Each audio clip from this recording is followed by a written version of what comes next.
Assalamualaikum warahmatullahi wabarakatuh. Alhamdulillah wassalatu wassalamu ala rasulillah Nabina Muhammadin sallallahu alaihi wasallam wa ala alihi wa sahbihi wa mawala. Wa qala Allah ta'ala fil Qur'anil Karim, ya ayyuhalladzina amanu taqullaha wal takum nafsum ma qaddamat liqad. Wa taqullaha innallaha khabirun bima ta'malun. Alhamdulillah. Selamat sore para sedulur-sedulur yang saya cintai dan semoga dicintai oleh Allah SWT. Marilah kita bersyukur atas kehadirat Allah SWT yang telah melimpahkan rahmat serta hidayahnya kepada kita semua sehingga kita bisa berjumpa dan berkumpul di channel YouTube saya ini. Tak lupa sholawat dan salam kita curahkan untuk Nabi Muhammad SAW yang telah melepaskan umat manusia dari jurang jahiliyah menuju ketaatan kepada Allah SWT. Para sedulur, jadi di Al-Quranul Karim terdokumentasi ada dua buah doa yang dipanjatkan oleh Nabi Ibrahim alaihissalam dengan kepada Allah Subhanahu wa taala dengan tujuan untuk memohonkan ampun terhadap dosa-dosa yang telah dilakukan oleh ayahandanya yang bernama Azar. Yang Azar ini dalam sampai dengan akhir hayatnya dia tidak mengikuti ajakan Nabi Ibrahim untuk patuh dan taat serta beriman pada Allah Subhanahu wa taala. Jadi Azar ini sampai akhir hayatnya dia menjadi penyembah berhala. Nah, doanya adalah sebagai berikut, teman-teman. Yang satu doanya ada di surat Ibrahim ayat 41 yang bunyinya sebagai berikut. Bismillahirrahmanirrahim. Rabbana ighfirli wali walidayya walil mu'minina yauma yaqumul hisab. Yang artinya sebagai berikut, ya Allah ya Rabbku, aku bermohon ampunanmu terhadap dosa-dosa yang aku lakukan dan dosa-dosa yang dilakukan oleh kedua orang tuaku serta dosa-dosa yang dilakukan oleh hamba-hambamu yang beriman agar mendapatkan ampunan di yaumil hisab nanti, di hari perhitungan nanti. Dan di doa yang kedua ini terdokumentasi di surat Asy-Syu'ara ayat 86 yang bunyinya sebagai berikut. Bismillahirrahmanirrahim. Waghfir li abi innahu minat walin. Yang artinya sebagai berikut. Dan ampunilah ayahandaku karena dan sesungguhnya dia adalah seorang hamba yang zalim, seorang hamba yang sesat, seseorang yang sesat. Dan Allah Subhanahu wa taala memberikan respon ataupun jawaban dari kedua doa yang dipanjatkan Nabi Ibrahim alaihissalam kepada Allah Subhanahu wa taala di surat At-Taubah ayat 114 ya teman-teman. Yang bunyinya sebagai berikut. Bismillahirrahmanirrahim. Wa ma kana astaghfiru Ibrahima li abihi ila mau'idati wa addaha iyah. Falamata bayana lahu annahu adullahi tabaro min inna Ibrahima la'awanun halim. Yang artinya sebagai berikut. Wa ma kana astaghfiru Ibrahima li abi. Jadi permohonan ampun yang dipanjatkan oleh Ibrahim untuk ayahandanya ila mau idoti wa addaha iya, nggak lain adalah suatu janji, sekedar suatu janji yang telah dijanjikan oleh Ibrahim kepada ayahandanya. Falamma tabayyana lahu annahu adulillahi, maka ketika jelas sekali bahwasanya ayahandanya adalah musuhnya Allah Subhanahu wa taala, tabaro alaihi tabaromin, maka Ibrahim berlepas diri darinya. Inna Ibrahima la'awanun halim, dan sesungguhnya Ibrahim adalah seorang hamba yang lembut lagi penyantun.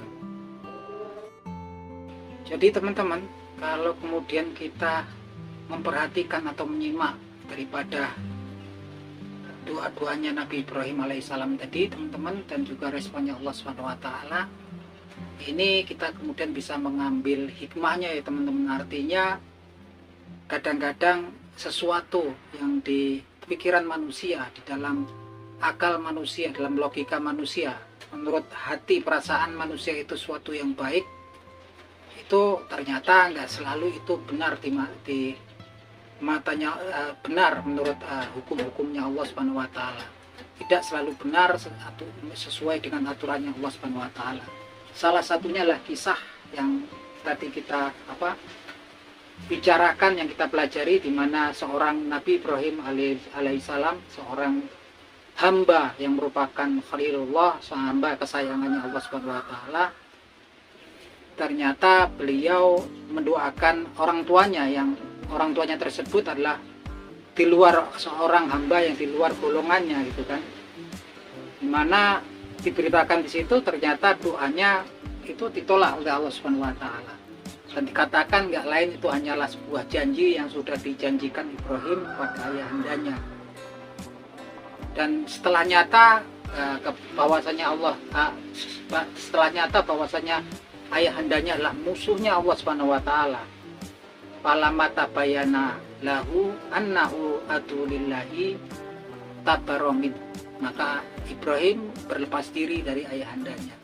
Jadi teman-teman, jadi diberitakan di sini ternyata orang-orang yang kemudian menyembah berhala yang ada di luar golongan orang Islam dikatakan di sini sebagai adulillahi, musuhnya Allah Subhanahu wa taala. Dan dari situ kemudian Nabi Ibrahim alaihissalam sadar dan kemudian berlepas diri dari orang tuanya. Artinya memang di sini aturannya sangat jelas sekali ya teman-teman. Kita kemudian sepertinya memang dilarang kemudian untuk mendoakan, memintakan ampunan terhadap orang-orang di luar golongan kita.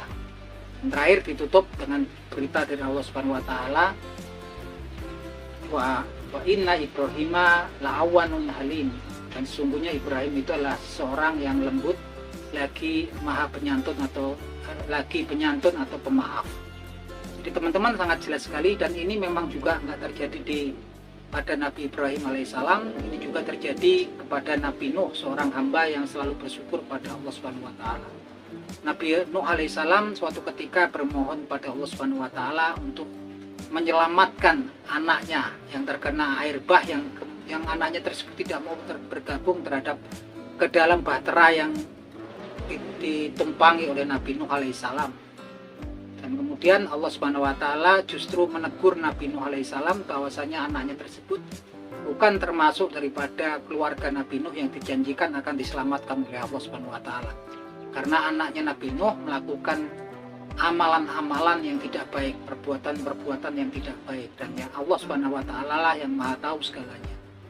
Dan kemudian dikatakan sampai kalau kemudian aku ingatkan engkau Nuh, nggak lain agar engkau tidak termasuk menjadi seorang hamba yang jahilin, artinya orang yang bodoh, orang yang tidak berilmu pengetahuan.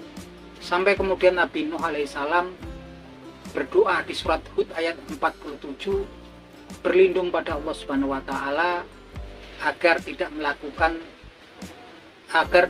bermohon sesuatu yang ia tidak tahu hakikatnya. Yang doanya bunyinya itu sebagai berikut, bismillahirrahmanirrahim. Allahumma inni a'udzubika an as'alaka ma laisa li bihi ilmu wa ilang taghfirli wa tarhamni aku minal khosirin. Ya Allah ya Rabbku, aku berlindung kepadamu dari memohon sesuatu yang aku tidak mengetahui hakikatnya. Dan seandainya engkau tidak mengampuniku serta merahmatiku, sesungguhnya aku termasuk orang-orang yang merugi. Sangat jelas sekali ya, sampai kemudian Nabi Nuh berlindung pada Allah Subhanahu wa taala agar dia tidak meminta sesuatu yang dia tidak mengetahui hakikatnya. Dan ini pun terjadi di zamannya Nabi Muhammad SAW, ketika Nabi Muhammad SAW memohonkan ampunan terhadap pamannya, gitu kan, memohonkan ampunan pada Allah Subhanahu wa taala terhadap pamannya yaitu Abu Thalib yang meninggal. Dalam keadaan meninggalnya beliau, pamannya ini Abu Thalib, tidak mengikuti ajaran yang dibawa Nabi Muhammad SAW dan juga tidak masuk Islam. Dia tetap meninggal sebagai mengikuti agama nenek moyangnya.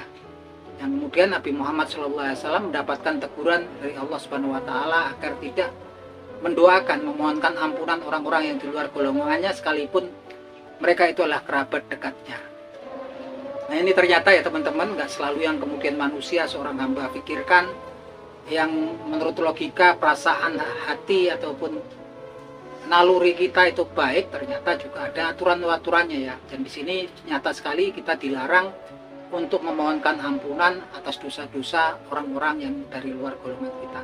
Oke teman-teman, udah masuk waktu asar. Semoga bermanfaat. Akhir kata, wabillahi taufik wal hidayah. Wassalamualaikum warahmatullahi wabarakatuh.